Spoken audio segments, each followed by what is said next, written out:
Hello friends. और यहाँ हम देख रहे हैं बीए फर्स्ट ईयर और फर्स्ट सेमेस्टर में जो है समाजशास्त्र, जिसका टोटल 5 यूनिट है, जिसमें से ये तीसरा यूनिट है जिसका शीर्षक है समकालीन भारत में समाजशास्त्र की प्रासंगिकता। तो इसको हम आज सॉल्व करेंगे और आपको अपना सिलेबस हर हाल में याद होना चाहिए ताकि आप अकॉर्डिंग टू सिलेबस जो है पढ़ सकें। पहला इसमें क्वेश्चन है कि निम्नलिखित योजनाओं में से कौन सी बालिका के कल्याण के लिए नहीं है, यानी कौन सी योजना बालिकाओं के कल्याण के लिए नहीं है। ये 2022 में देखिए पूछा भी जा चुका है। सुकन्या समृद्धि योजना, बेटी बचाओ बेटी पढ़ाओ, लाडली योजना, उपरोक्त में से कोई नहीं। तो यहाँ सही आंसर हो जाएगा डी, उपरोक्त में से कोई नहीं, क्योंकि ये जो तीनों योजनाएं हैं, चाहे सुकन्या समृद्धि हो या लाडली योजना हो या बेटी बचाओ बेटी पढ़ाओ योजना हो, ये तीनों ही किससे संबंधित है, बालिकाओं के कल्याण से संबंधित हैं। अगला क्वेश्चन है, भारत में समाजशास्त्र का औपचारिक प्रतिस्थापन युग माना जाता है, कब माना जाता है? ये वेरी इंपॉर्टेंट है, पहले ही बता दे रही हूँ। तो ये 1914 से 1947 तक माना जाता है। तीसरा क्वेश्चन है, सर्वप्रथम बम्बई विश्वविद्यालय में स्नातक स्तर पर समाजशास्त्र का अध्ययन कार्य प्रारंभ हुआ। ठीक है, तो क्वेश्चन है कि सर्वप्रथम बम्बई विश्वविद्यालय में समाजशास्त्र का जो अध्ययन है वो कब प्रारंभ हुआ? तो 1914 में, क्योंकि आप ये भी देख रहे हैं कि भारत में जो समाजशास्त्र का प्रतिस्थापन युग है वो 1914 से 47 तक है, तो इसलिए ध्यान में भी रखेंगे। सर्वप्रथम किस विश्वविद्यालय में ये शुरू हुआ? तो ये शुरू हुआ था बम्बई विश्वविद्यालय में। ठीक है, अगला क्वेश्चन है, बम्बई विश्वविद्यालय में समाजशास्त्र विभाग की स्थापना कब हुई?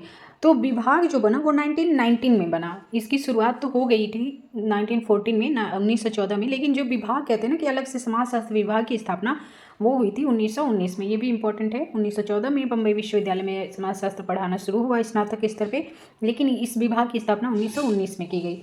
भारत में समाजशास्त्र के विकास में महत्वपूर्ण योगदान रहा है किसका किसका? तो जीएस भूरिये और डॉक्टर राधा कमल मुखर्जी ये दोनों का ही बहुत ही अधिक योगदान रहा है भारत में समाजशास्त्र के विकास में। ये वेरी वेरी इंपॉर्टेंट है, सही आंसर हो जाएगा सी, दोनों का। अगला क्वेश्चन है, लखनऊ विश्वविद्यालय में अर्थशास्त्र विभाग के अंतर्गत समाजशास्त्र को मान्यता कब प्राप्त हुई थी? तो लखनऊ विश्वविद्यालय में जो है इसको मान्यता प्राप्त हुई थी कब? 1921 में। अगला क्वेश्चन है, सामुदायिक विकास कार्यक्रम की शुरुआत कब की गई थी, कब हुई थी? तो 1952 में। वेरी इंपॉर्टेंट है ये, 1952 में 1952 में सामुदायिक विकास कार्यक्रम की शुरुआत हुई थी। संदर्भ समूह की अवधारणा को किसने प्रस्तुत किया था? तो हाईमैन ने जो है संदर्भ समूह की अवधारणा को क्या किया था, प्रस्तुत किया था। वर्ग सदस्यता कैसी होती है? क्या ये प्रदान की जाती है, प्रदत्त होती है या अर्जित होती है? तो वर्ग सदस्यता जो है अर्जित की जाती है, अर्जित होती है। सही आंसर ये हो जाएगा। अगला क्वेश्चन है, 20 सूत्री कार्यक्रम की घोषणा किस वर्ष की गई थी? तो 1975 में, 1975 में की गई थी 20 सूत्री कार्यक्रम की घोषणा, और ये वेरी वेरी इंपॉर्टेंट है। अगला क्वेश्चन है, अंत्योदय योजना सर्वप्रथम किस राज्य में आरंभ की गई थी? तो अंत्योदय योजना की शुरुआत राजस्थान से की गई थी, ये भी इंपॉर्टेंट है। राष्ट्रीय साक्षरता मिशन कब आरंभ हुआ था? वेरी वेरी इंपॉर्टेंट है, ये शुरू हुआ था 1988 में। कब हुआ था? 1988 में राष्ट्रीय साक्षरता मिशन आरंभ हुआ था। वेरी वेरी इंपॉर्टेंट है। प्राथमिक समूह को सामाजिक संरचना की इकाई कोशिका माना है, किसने माना है? तो मैकाइवर एवं पेज ने। इंपॉर्टेंट है। अगला क्वेश्चन है, marriage and family in India, ये पुस्तक के लेखक कौन है? तो इस पुस्तक के लेखक कपाड़िया हैं। सही आंसर ए हो जाएगा। विवाह को संविदा मानने वाले विद्वान कौन से हैं? तो मेलिनोवस्की जो है, इंपॉर्टेंट है ये, मेलिनोवस्की विवाह को क्या मानते हैं? एक संविदा यानी समझौता मानते हैं मेलिनोवस्की। अगला क्वेश्चन है, संसद नहीं होगा, सांसद आदर्श ग्राम योजना की का जो शुभारंभ है वो किससे संबंधित है? तो ये जयप्रकाश नारायण से संबंधित है, सांसद आदर्श ग्राम योजना। इसके तहत देखते हैं प्रत्येक सांसद जो है किसी एक गांव को गोद लेते हैं और जो है उनके विकास की जिम्मेदारी उठाते हैं। अगला क्वेश्चन है, निम्नलिखित में से किस देश में स्थायी कृषि ग्राम अधिकतर मिलते हैं? तो ऐसा भारत में अधिकतर मिलता है। स्थायी कृषि ग्राम कहाँ पे मिलेगा? भारत में सर्वाधिक मिलेगा। भारत की 70% आबादी क्या है? ग्रामीण ही तो है। अगला क्वेश्चन है, सामान्यतः भारत में विकास या आशय किससे है? तो सामान्यतः भारत में विकास जो है आर्थिक विकास से जोड़ के देखा जाता है। विकास माना जाता है जब आर्थिक क्षेत्र में विकास हो। अगला क्वेश्चन है, निम्नलिखित में से कौन सा ग्रामीण विकास का लक्ष्य है, यानी ग्रामीण विकास का लक्ष्य क्या है? 2022 में पूछा हुआ है। तो सिंचाई सुविधाओं का विस्तार होना चाहिए, खेती की तकनीकों में सुधार हो, विद्युत आपूर्ति का विस्तार हो, ये सभी क्या है?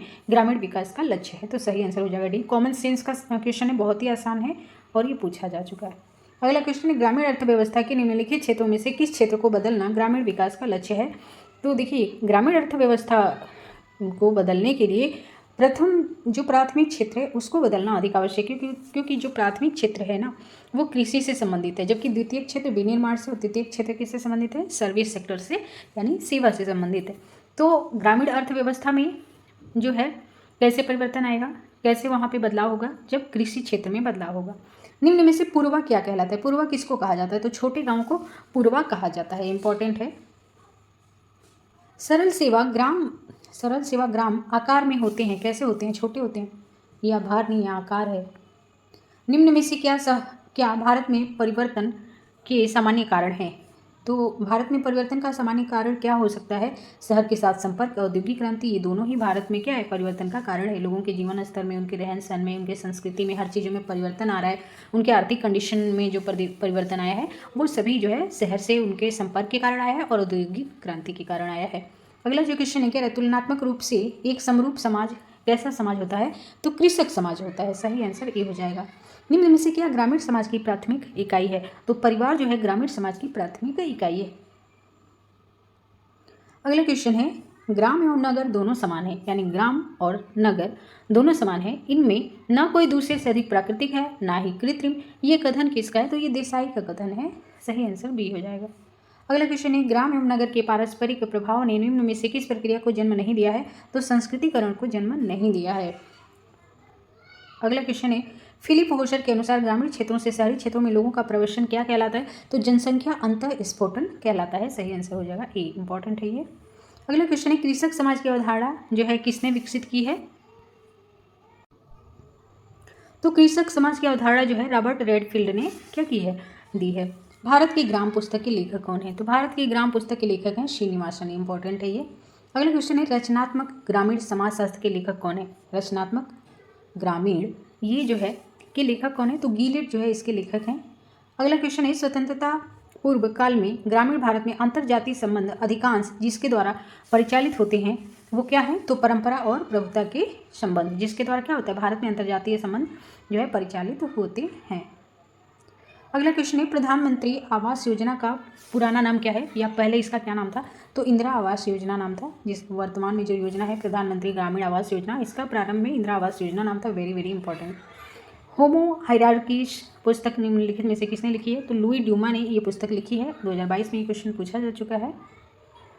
अगला क्वेश्चन है, श्रीनिवासन के अनुसार भारत ग्रामीण समुदाय के सामाजिक संगठन में ऐच्छिक सदस्यता की इकाई क्या है, तो दल है, सही आंसर हो जाएगा डी, क्योंकि कह रहा है कि श्रीनिवासन के अनुसार भारतीय ग्रामीण समुदाय के सामाजिक संगठन में ऐच्छिक मतलब अपनी इच्छा से आप ज्वाइन कर सकते हैं। देखिए जाति एक ऐसा संगठन होता है जो आपको जिस जाति में है उसके अपने आप ही आप सदस्य बन जाते हैं, अनिवार्य होता है। वंश परंपरा अनिवार्यता चलती है, परिवार भी अनिवार्यता होता है। दल ऐच्छिक होता है, आपकी इच्छा पर डिपेंड करता है किस दल में शामिल होंगे किस में नहीं। लेकिन जाति आप नहीं कह सकते नहीं हम इस जाति में शामिल होंगे, हम इसमें नहीं रहेंगे। वंश भी नहीं बदल सकते आप, वहाँ पर भी आपकी इच्छा नहीं चलेगी, है ना। परिवार जिसमें जन्म लिया आप उसी परिवार में रहेंगे, है ना। लेकिन दल जो है, जो राजनीतिक दल होते हैं, आप अपनी चॉइस से चूज कर सकते हैं, अपनी इच्छा से सेलेक्ट कर सकते हैं। अगला क्वेश्चन है, रेडफील्ड ने कृषक समाज की जितनी विशेषताओं का उल्लेख किया है ना। देखिए बाय मिस्टेक ये टाइप हुआ है। रेडफील्ड ने कृषक समाज की कितनी विशेषताओं का उल्लेख किया है, तो 5 विशेषताओं का उल्लेख किया है। किसने, रेडफील्ड ने। भारत में कृषि संबंधों को जिसके अंतर्गत समझा जाता है, तो पारिस्थितिक भिन्नताओं के अंतर्गत समझा जाता है। अगला क्वेश्चन है, भारतीय ग्रामों की विभिन्न श्रेणियों के पारस्परिक संबंधों के अनुसार कृषक संस्तरण की श्रेणियां कितनी होती हैं, तो 4 श्रेणियां होती हैं कृषक संस्तरण की। अगला क्वेश्चन है, कहाँ नवीन परिवर्तनों का विरोध होता है, तो देखिए वेरी इंपॉर्टेंट है, गाँव में नवीन परिवर्तनों का सर्वाधिक विरोध होता है ना। शहर में लोग पढ़े लिखे होते हैं तो इतनी ज़्यादा रूढ़िवादिता नहीं होती है, एक्सेप्टेंस होती है चीज़ों की। अगला क्वेश्चन है, निम्न में से क्या भारत के गांव में समस्या है, यानी भारत के गांव की समस्याएं क्या क्या हैं। अशिक्षा है ये भारत की समस्या, ऋणग्रस्तता भी है ना, गरीबी भी है ग्रामीण भारत की समस्या, यानी उपरोक्त सभी क्या हैं, भारत की समस्याएं हैं।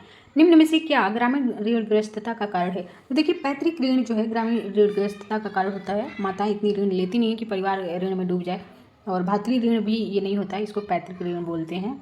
अगला क्वेश्चन है, पंचायती राज से संबंधित विधेयक संविधान संशोधन यानी 73वां संविधान संशोधन अधिनियम संपूर्ण भारत में कब लागू हुआ था? तो 24 अप्रैल 1993 को ये लागू हुआ था। 1993 को याद रखेंगे और 24 अप्रैल को ये लागू हुआ था, इसलिए हम 24 अप्रैल को पंचायती राज दिवस मनाते हैं। अगला क्वेश्चन है, मध्य प्रदेश पंचायती राज अधिनियम कब स्थापित किया गया था? तो ये 25 जनवरी 1994 को स्थापित किया गया था। दोनों इंपॉर्टेंट है। अगला क्वेश्चन है, प्रधानमंत्री उज्ज्वला योजना उत्तर प्रदेश में कहाँ लॉन्च की गई थी? तो बलिया में लॉन्च की गई थी। तो इस तरह तीसरा यूनिट हमने कंप्लीट किया, चौथा यूनिट हम अगले वीडियो में देखेंगे। और चैनल को आप जो है सब्सक्राइब जरूर कर लें ताकि सारे यूनिट्स आपको मिल जाएँ।